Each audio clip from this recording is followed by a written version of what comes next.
Mercedes sells a lot of cars in the United States. More than any other luxury automaker, in fact, and many times more than it sells in Canada, at any rate. But there's at least one way in which MBUSA wants to emulate its neighbors to the north, and that's AMG.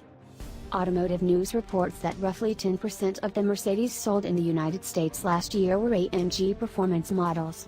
In Canada, that number was more like 20%. Based on that, we have more opportunity, MBUSA CEO Diane Rexler told him.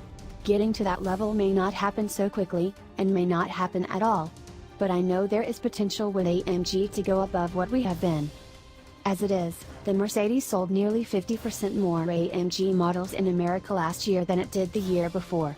A big part of that came thanks to the mid-year introduction of the new 43 line to join the higher-end 63 and 65 models.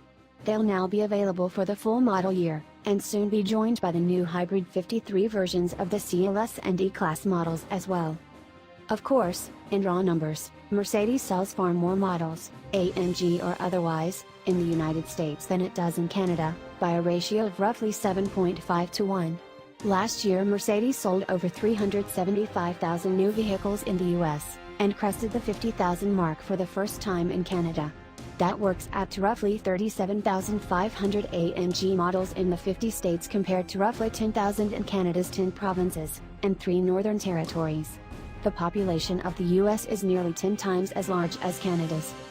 If Mercedes could reach Canadian proportions in the US market, though, it would be looking at some 75,000 AMGs in the United States. That's more than all the Porsches sold, or more than all the Bentleys, Jaguars, Alfa Romeos, and Maseratis put together, in America last year.